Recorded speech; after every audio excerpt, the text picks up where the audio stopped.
Get comfortable in your distraction-free environment. Pause the video if you need, and when you're ready, nice and comfortable, close your eyes with me.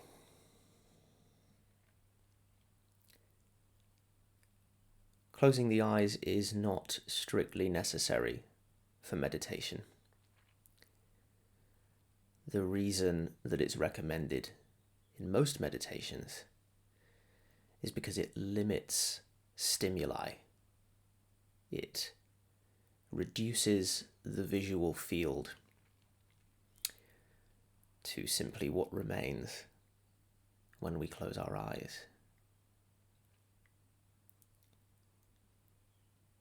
If you find that you're more able to be present with eyes open, then meditate with your eyes open. Because that's the game. It's all about being with what is as it is. And that's what we're going to do here today, friend.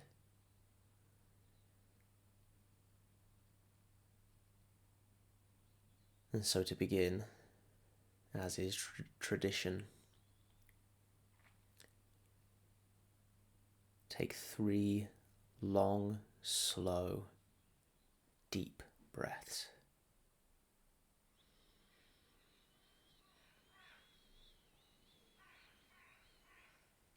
Deep as you can.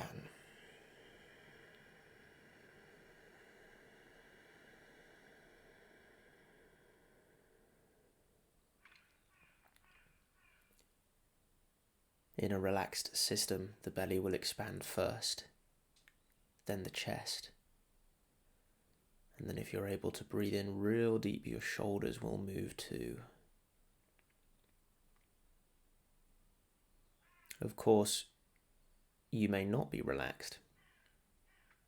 You may be holding some tension, and this deep breath is a great way to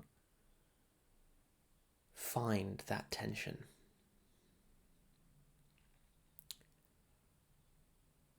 Where might you be limiting the entry of breath into the system?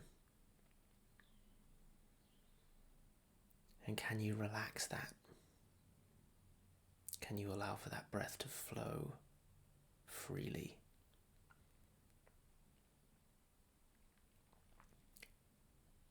What's going on in the body is a reflection of what's going on in the mind. There is, in one way of speaking, a hierarchy between body and mind. And mind is at the top of that hierarchy. The mind, we can say, controls the body. We're speaking in relative terms here, but in those relative terms, this is true. Movement is created by thought. Movement is caused by thought. Tension is movement. Tension is the activation of muscle, often in opposing directions. This is what we call tension. So we can use the body to measure what's going on in the mind. If there is tension in the body, then you're doing something with the mind. And here in this meditation, we're interested in doing as little as possible.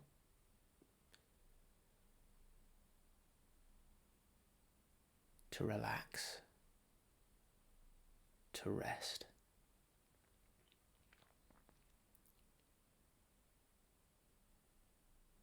Out in the world in 2023, there is a great bias toward doing.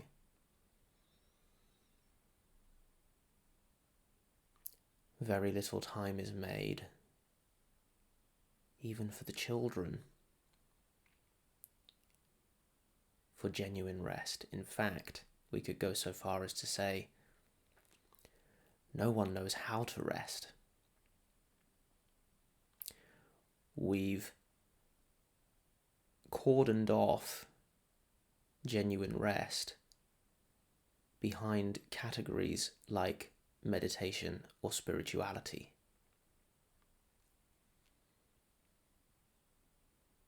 This is a great shame.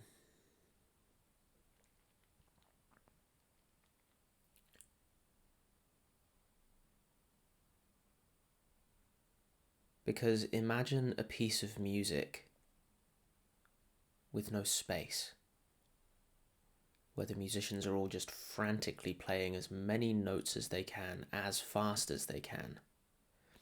That's not music, that's noise. This is what most people's lives are like in 2023. So congratulations for arriving here, being at least curious about relaxation, about rest, about what we call meditation.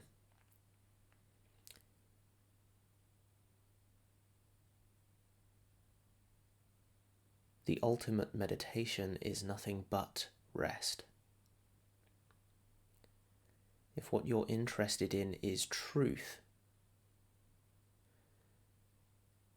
then you're interested in what happens when you cease to contrive or imagine or fabricate.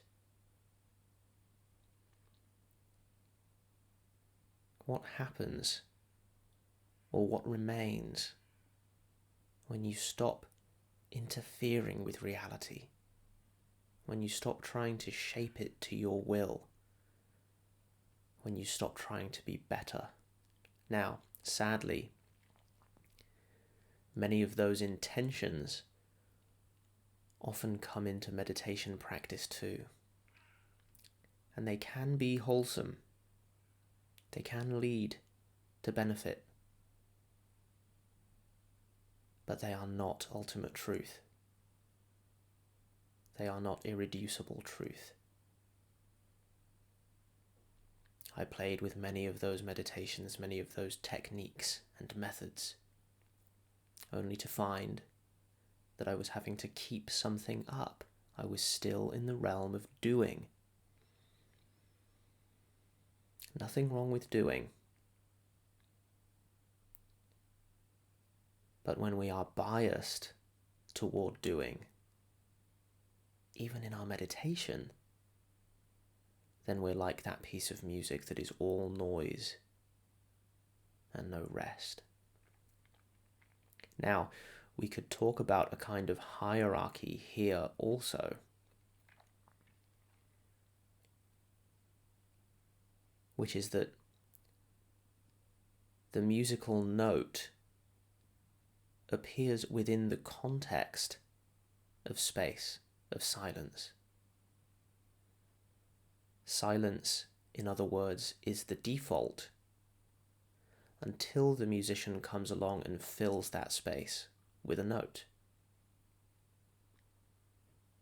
The note is the doing. The silence is the condition of rest.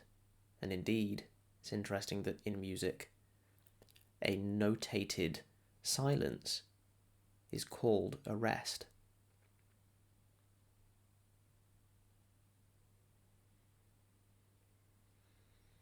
Let's enjoy some rest here together.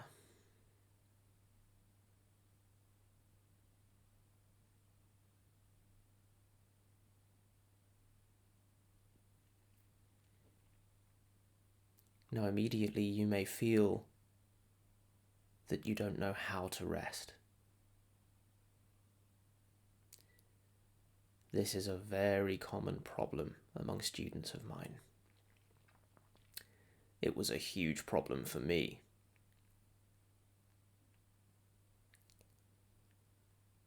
How do I rest? How does one rest?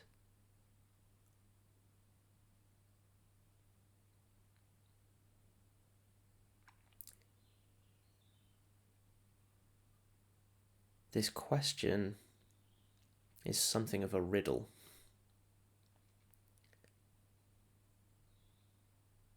How do I rest? How do you rest? Well, resting is not a doing. And here we come to the crux of the issue with our cultural bias toward doing. We are so conditioned to doing. Doing has become so familiar to us that when it comes time to rest, we say, tell me what to do to stop doing.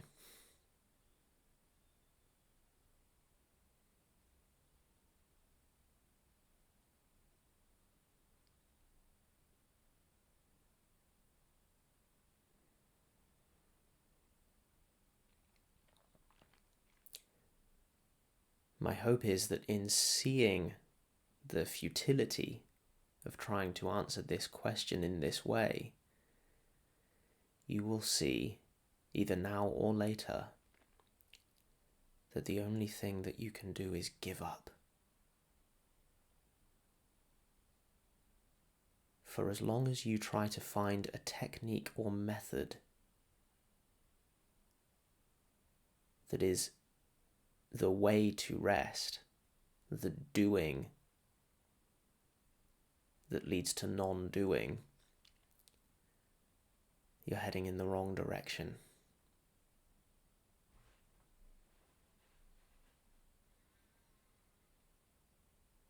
Contemplating this question is the most worthwhile thing you could do to come to non-doing. Contemplate the futility of any attempt to bring about rest by means of doing something. And that could be a worldly thing, like drinking booze. It could be a, quote, spiritual thing,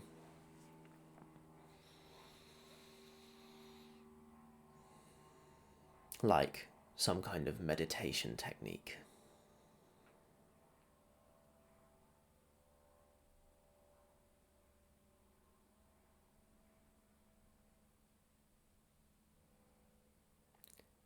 No doing will ever be non-doing. Now, the caveat here is that meditation techniques are, in a sense, doings for convincing oneself that it's safe or okay or beneficial to stop doing.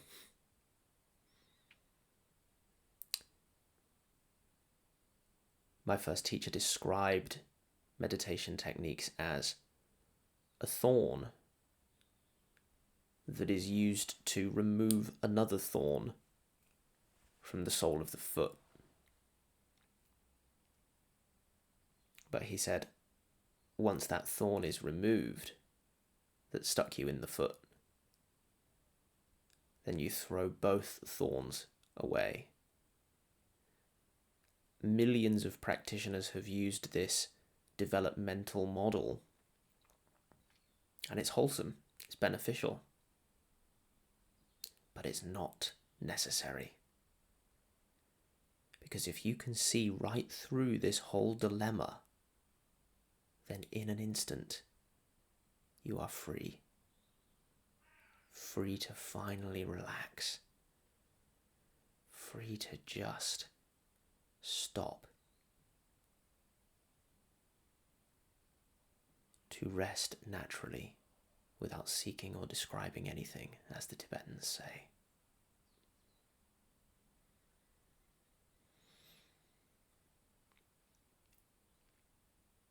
Now here's a secret. This rest is all-inclusive. To rest does not demand that there is a certain condition of mind or body or environment. Your mind is gonna mind. Your body is gonna body. Your environment is gonna environment. There will be noise in the environment. There will be noise in your mind. There will be tensions in your body. The secret is to rest as these phenomena.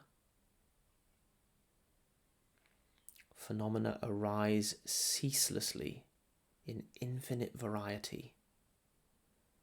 And so as long as you demand that they somehow cease, the very best you can do is learn by long practice to meditate yourself into an absorptive state, a state of deep concentration,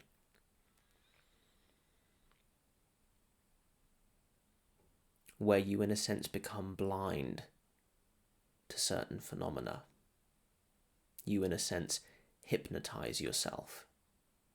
Again, this can be wholesome, this can be beneficial, but of course, that meditation session will end. Then what?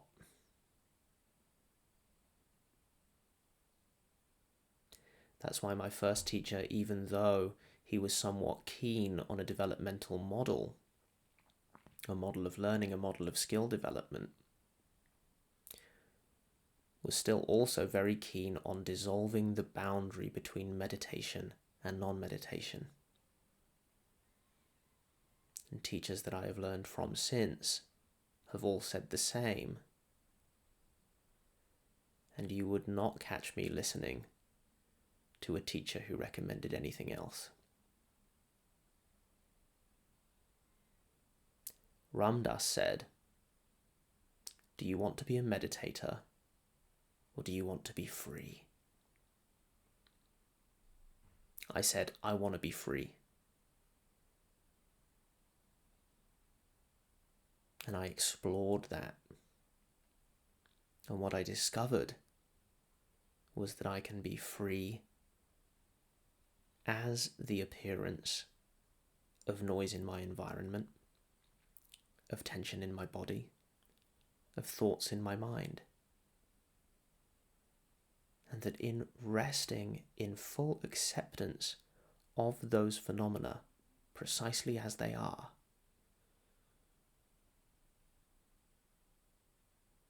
I discovered the only true freedom there is. Freedom in immediate perception, as Ziji Rinpoche puts it. Freedom in immediate perception. Not saying the mind has to be like X, Y, and Z in order for me to be free. I am free in the presence of all perception, free as the appearance of all perception. And this is all enabled by recognition of awareness as the basis of all perception. Which it is, though you may never have taken the time to recognize this, or perhaps no one ever pointed it out to you. But if you consider this, what is the basis of all perception? What is the basis of all experience? In other words, how is experience possible? Or in other words still, how do I know that I know? How do I experience experience?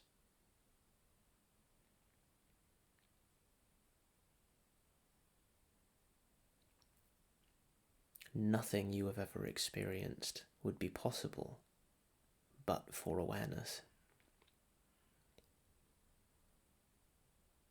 And awareness is the common ingredient in all your experience.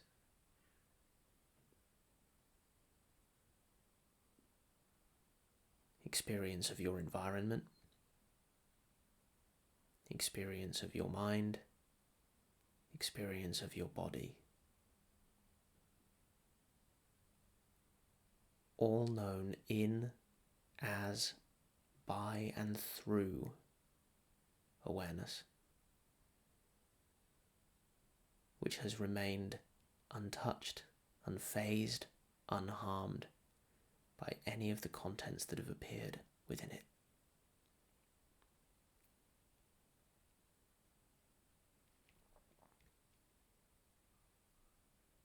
So here comes the million-dollar question. Are you these appearances of a body, of a mind, of memories, of characteristics, of self, identity, ego?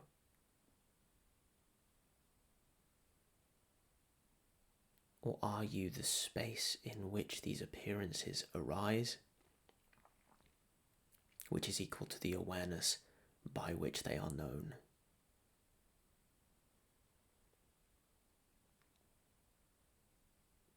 In other words, does awareness appear within your body? Or does your body appear within awareness?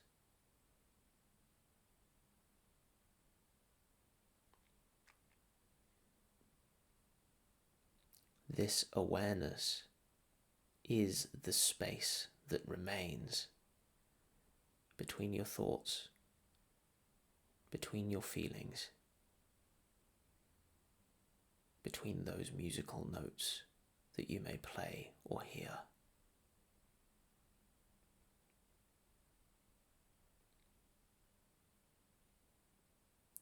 This awareness, this space is naturally at rest, naturally at ease.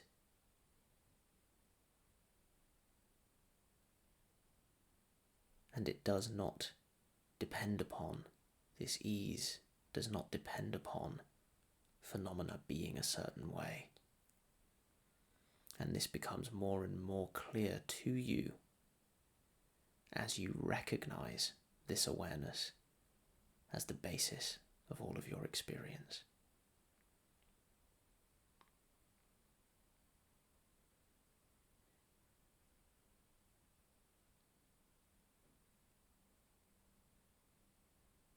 And so, no matter where you are, no matter what you're doing, remember this simple and profound Tibetan instruction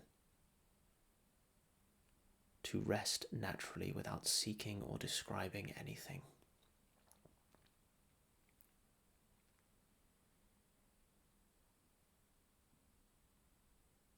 Rest naturally without seeking or describing anything.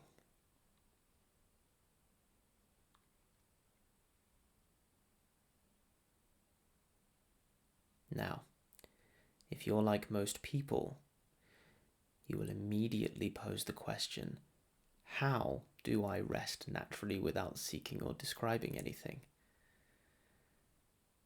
And we're back to this whole issue of resting not being a doing. However, many great teachers have made concessions for the millions of students like myself who felt that they needed something to do in order to rest. What I like to do these days is to give just a little bit of method to ease you in.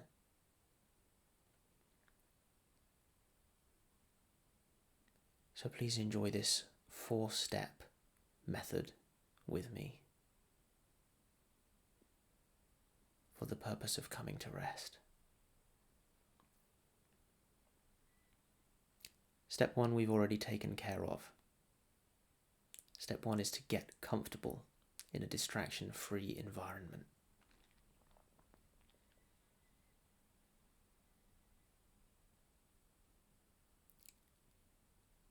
Step 2 has 3 parts.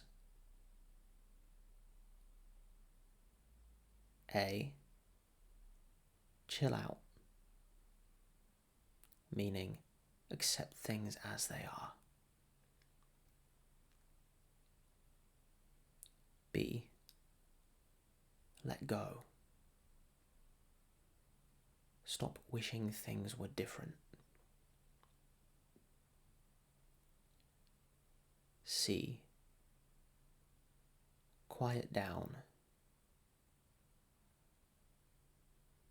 Stop interpreting, labeling, judging, describing things.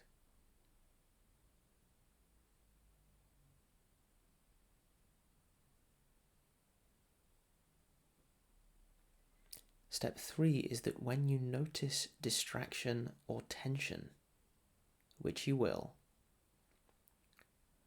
acknowledge the noticing as successful practice.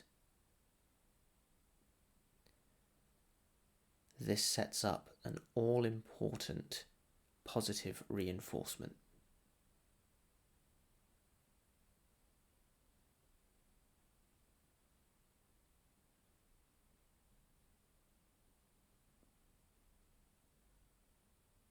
Step 4 is to simply repeat steps 2 and 3.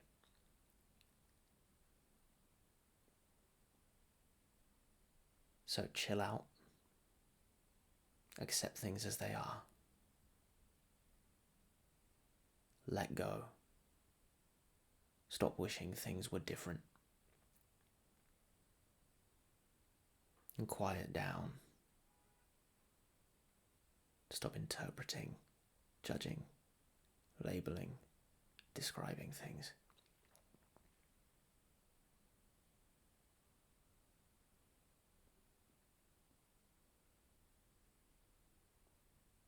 And when you notice tension or distraction,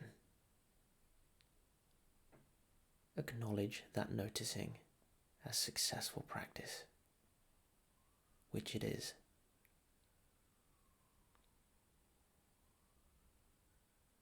In this noticing, you are identifying as awareness rather than as its contents.